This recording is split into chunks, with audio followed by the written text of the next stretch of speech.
Hi everyone! Welcome back to my channel guys. For today's video, magluluto ako guys ngayon ng isang fried bihon.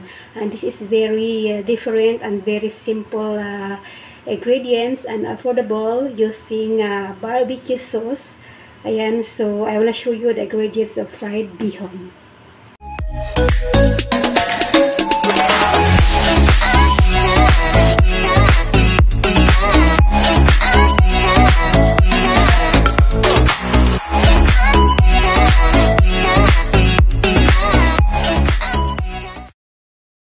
My fried bihon ingredients. Here's my bean sprout. Ayan, syempre hugasan muna natin ito guys. Bihon. Ibabad muna natin ito ang bihon. Ito ang aking tokwa. At of course, dito yung aking pampasarap na barbecue sauce. First time guys, try natin ito. At ang aking squid or pusit. Slice na yan. Meron ako ditong onions and garlic and pampasarap ko na thick sauce or dark sweet sauce. Ito po yung aking napakasimple at affordable na ingredients para sa aking fried bihon. So let's start cooking. In a frying pan, let's fry the tokwa first. Let's fry until golden brown. Alright. And fry natin ito guys hanggang sa mag golden brown. Yan.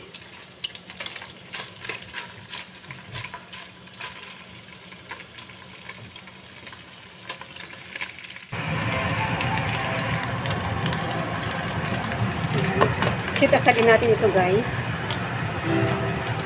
Set aside first.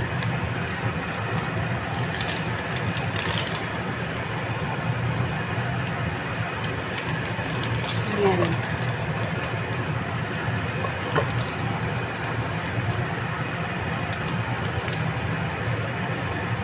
Ayan ang matanggal yung tatlo. Kaya sumama sa aking tatlo.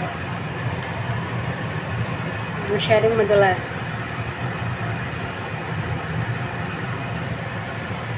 Ayan, sa natirang mantika guys, pwede natin ito ilisa yung ating bawang, garlic. Huwag na po tayo mag-add ng mantika kasi masyado na po siyang oily. Isa natin. Sunod natin yung ating sibuyas or onions.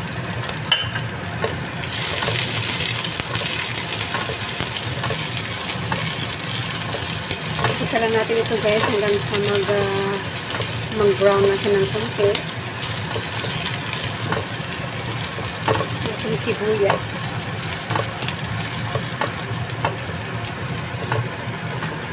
Ngayon nilagay na natin yung ating squid or sliced puset.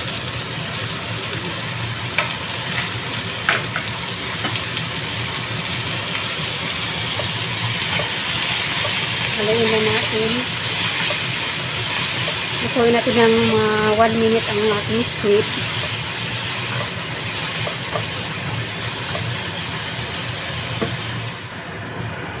Haluin na natin ang haluin na ating fried squid or pusit.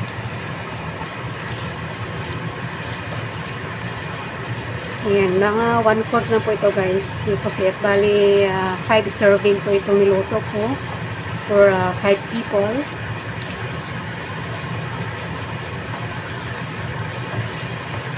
So, nilagay natin yung ating bihon. Ayan yung bihon natin guys. Haluin natin yung ating bihon. Haluin ka ng haluin.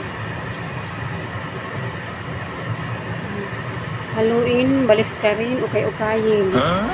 Para mahalo yung sahog na pusit. Ang pusit niyan guys, hindi po kailangan tagalan ng luto kasi mas titigas siya pag tagalan siya ng luto.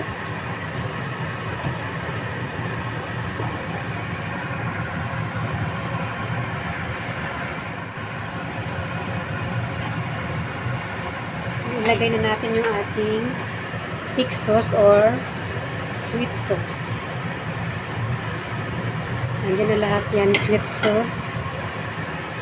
Nandiyan na lahat ang sarap sa sweet sauce. Haluin na po natin. Haluin.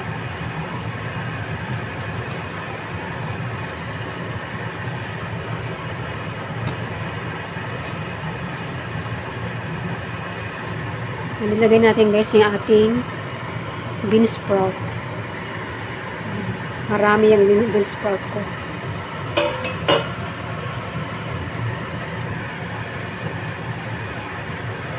Haluin natin yung bean sprout.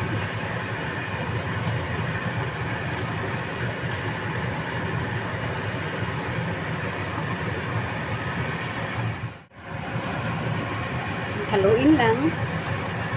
Mapantay. Lagyan natin yung ating fried tokwa. Ayan na guys. Si tokwa. Haluin natin ng haluin si tokwa.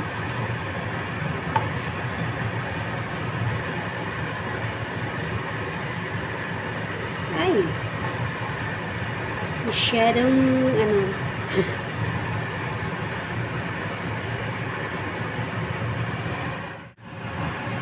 Ayan guys, lagyan natin ng barbecue sauce. Itong barbecue sauce guys, isa po itong leftover. Natira po ito guys, mga few days ago na. So sayang naman na wala siyang gamitan. Kaya ang ginawa ko siya ng paraan, itry ko yung ilagay sa bihon kung masarap siya. Ayan. Ayan na po guys yung aking fried bihon. Ayan, lutong-lutong na po siya. Kaya parang sticky po siya tingnan kasi yung nilagay ko po siya na sauce isang barbecue sauce. Kaya tikman na natin guys.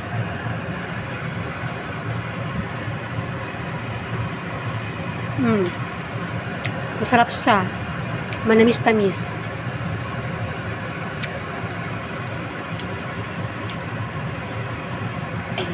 Yummy.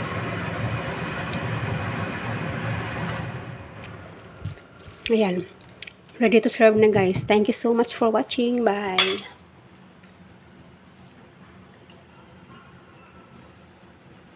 My yummy bihon.